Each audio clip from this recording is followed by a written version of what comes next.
नमस्कार साथियों। along with all Sumedha Kataria talks की ऊर्जा अपरिमित श्रृंखला की 30th कड़ी में आपका स्वागत और अभिनंदन।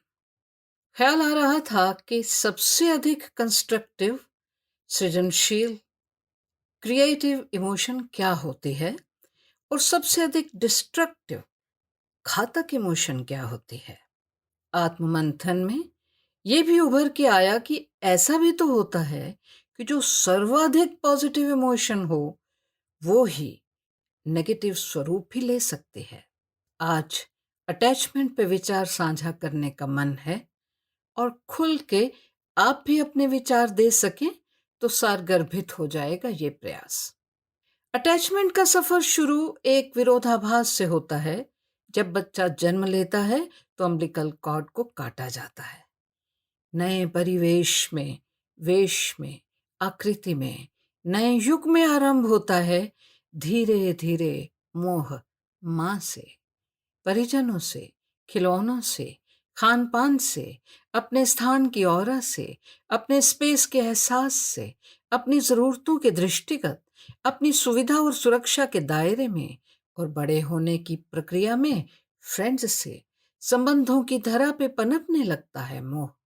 कार्यक्षेत्र में काम से, अपने से, समय से, अपना प्रतीत होती हर चीज से, पेट्स से, अपने एनवायरनमेंट से, गांव, शहर, देश से अटैचमेंट इवॉल्वमेंट की प्रक्रिया की माने विकसित होती है। अटैचमेंट बहुत ही स्वाभाविक प्रवृत्ति है जो सुख और खुशी से जुड़ी है।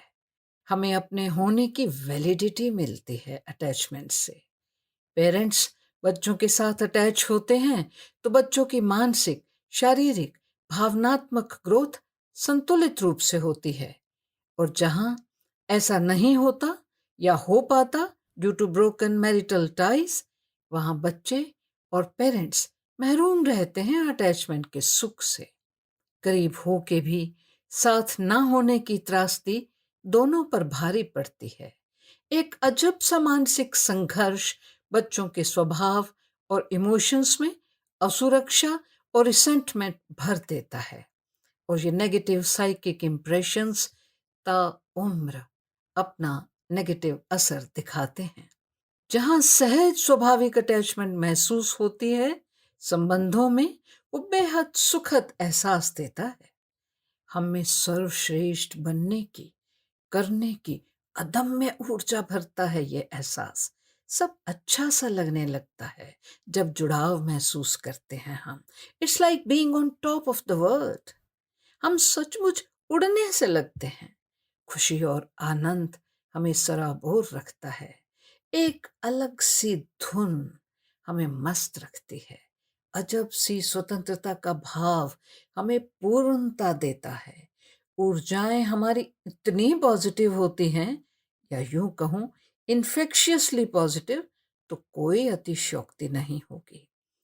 ऐसी विलक्षण सी स्थिति में शायद हम सचमुच किसी फल की इच्छा से भी विहीन होते हैं। बस सर्वश्रेष्ठ दे पाए, कर पाए, एक ही ध्येय मकसद बन जाता है। लेकिन अटैचमेंट असुरक्षित बन जाती है जब हम भावनात्मक, शारीरिक, मानसिक ऊर्जाओं को पूर्ण रूप से किसी भी व्यक्ति, प्रोजेक्ट, कार्यक्षेत्र या मानवीय संबंध के साथ इस कद्र जोड़ देते हैं कि हमारा अपना वजूद जीरो हो जाता है। पूर्ण समर्पण, एक शून्य, शायद ऊपर विदित कोई भी, न व्यक्ति, न कार्य, न प्रोजेक्ट हमारे ऐसे जुनून की मांग करता है। पर ये एक ऐसी रो होती है जिसमें हम बहे चले जाते हैं और रुक के नहीं बाँचते। परिणामतः हमारी सहज स्वाभाविक स्वतंत्रता जैसे ही स्वयं को एसर्ट करने की जरूरत महसूस करती है, या हम अपने बारे में सोचने लगते हैं, या हमें अपने लिए समय की जरूरत का आभास होने लगता है, तो उससे कहीं रिश्तों का संतुलन बिगड़ने लगता है, जिसके लिए हम ही जिम्मेवार होते हैं, क्योंकि बाउंड्रीज की जरूरत और सैंक्टिटी को रख पाने की समर्थता हमारा अपने प्रति दायित्व था। किसी भी संबंध में अपनी हर जरूरत को समझने की जिम्मेवारी दूसरे पे डालना या वाइस वर्सा सही नहीं। और यह हर रिश्ते का सच है जो मोह से जुड़ा है, माँ बाप और बच्चों का, पति पत्नी का, मित्रगण का, भाई बहनों का। जब हम असंयत होने लगते हैं अटैचमेंट के साथ, कहीं आहत, कहीं अस्वस्थ लगने लगता है सब, तो हमें ज़रूरत महसूस होती है डिटैच्ड होने की। डिटैच्ड होने की शुरुआत होती है बाउंड्रीज को सेट करने से, जो समय रहते हम करने में असमर्थ रहे होते हैं, जिसका अभिप्राय बहुत सी बातें जिनमें हमारी हामी हमेशा रही हो, वहां हम अपना विचार देने लगें। कहीं जहां हमसे तवक्को न हो, वहां हम ना कहने लगें। कहीं हम अपने पर्सनल स्पेस और समय को तरजीह देने लगें, जो अब तक का नियम न रहा हो। कहीं हमें जो अच्छा लगता है उसकी चर्चा करने लगें, जैसा हमने पहले कभी ना किया हो। और ये सब किसी भी अटैचमेंट वाले संबंध में शॉकिंग भी होता है और हर्ट करने वाला भी। ऐसा होता तब है जब अनजाने में, जानबूझकर नहीं, पर कहीं हम कंट्रोल कर रहे होते हैं या हो रहे होते हैं, और हम उस कंट्रोल करने या होने की प्रवृत्ति को रिलीज करना चाहते हैं या उससे रिलीज होना चाहते हैं। डिटैचमेंट बहुत ही तकलीफदेह प्रक्रिया होती है, क्योंकि असुरक्षा का भय हमें छोड़ता नहीं। We cling to find cosy comfort of security and safety in relationships.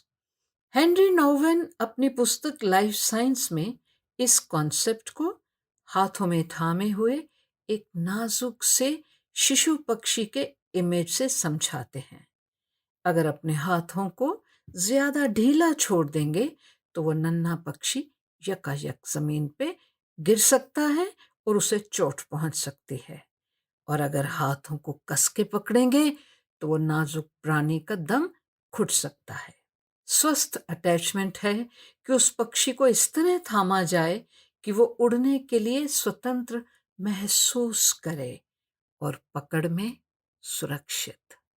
उड़ने की स्वतंत्रता अहम है, पर पकड़ की सुरक्षा की अहमियत कम नहीं। स्वस्थ अटैचमेंट होल्ड ऑन भी सुलभ करती है और लेटिंग गो भी। अमूमन डिटैच होने की प्रक्रिया में हम एक्सट्रीम एकतरफा रुख अपनाने की प्रवृत्ति रखते हैं, पर संबंधों की धरा को संतुलित अप्रोच की दरकार होती है। अटैचमेंट में भी, डिटैचमेंट में भी। डिटैचमेंट से अभिप्राय ये कतई नहीं होता कि हमें दूसरे व्यक्ति की परवाह नहीं है या हम तटस्थ हो जाते हैं, इनडिफरेंट। पर हाँ, अपने प्रति और दूसरों को उनके अपने प्रति दायित्व का एहसास तो इससे प्रकट होता ही है। जहां खूबसूरती के हिलोरे लेते समुद्री फैलाव को देखा हो, वहां सीमित सी झील का ठहराव सुखद तो नहीं लगता, कचोटता है, कहीं भीतर कुछ खाली सा भी करता है। अटैचमेंट का गुण है स्वतः ही उपजना, अंकुरित होना, फैलना, बड़ा होना और पूरा पूरा हमें ढक लेना। जहां आग के दरिया में डूब के पार उतरने की तांग रही हो, वहां डिटैचमेंट का अभ्यास बेमानी है, असंभव। ऐसे संबंधों में अनासक्ति केवल और केवल तकलीफ ही दे सकती है। खुशी और सुख और आनंद की पराकाष्ठा के आसमानी जीवन के बाद नहीं कबूल सकते हम पथरीली सी धरती पे चुभते से कंकरों पे चलना और उफ ना करना और समझना सब ठीक है, ऑल इज वेल। कहाँ संभव होता है शरीर के, दिल के टुकड़े अपने बच्चों से ही अलग होना, उनसे डिटैच होना, उन्हें बस जाने देना, यूं ही हमें छोड़कर जहां भी वो चाहें। ऐसी स्थितियां स्वयं को अपने ही शरीर से अलग करके कहने के समान है, अब जियो। पर साथियों, बहुत सी गांठों, ग्रंथियों भरी गिरहें होती हैं रिश्तों के तंदों में, जहां गरिमा और ग्रेस, मैच्योरिटी, परिपक्वता से ही सब सब सब हैंडल विथ केयर करना होता है, ताकि चटक न जाए नाजुक से रिश्तों के आईने। वरना अपना चेहरा भी कहाँ मिला पाएगा खुद से नजरें बिना भीगी पलकों के। डिटैचमेंट एक बहुत गहरी और सुंदर स्किल है, जिसे तन्मयता और पूरे दिल से सीखना पड़ता है, क्योंकि बखूबी जी पाने के लिए बुरे वक्तों में अपना दिल ही अपने काम आता है।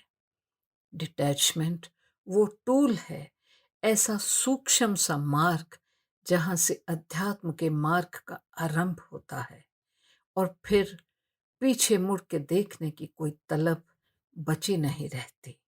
ये एक हुनर है जिसका अभ्यास मन लगा के करना पड़ता है, और हर बार दिल पे पत्थर रख के नहीं, बल्कि दिल को साथ लेके कि चलो दिलदार चलें, चांद के पार चलें। साथियों, ये मोह के धागे जब तक बंधन नहीं बनते, सब सही और सुखद है। बांधने की, नियंत्रण में रहने की इच्छा भी हमारी असुरक्षा से उपजती है, पर आत्मा की जरूरत तो स्वतंत्र भाव ही है, जिस पे हल्का सा बंधन, नियंत्रण संबंधों के सूरज को ग्रहण से ग्रसित कर सकता है। स्नेह, प्यार, मोह की ज्योत अखंड जलाए रखने के लिए परवाह और सम्मान कहीं अधिक जरूरी होते हैं। अपने कमेंट्स से जरूर अवगत करवाइएगा। जल्द ही फिर मिलेंगे। जय हिंद।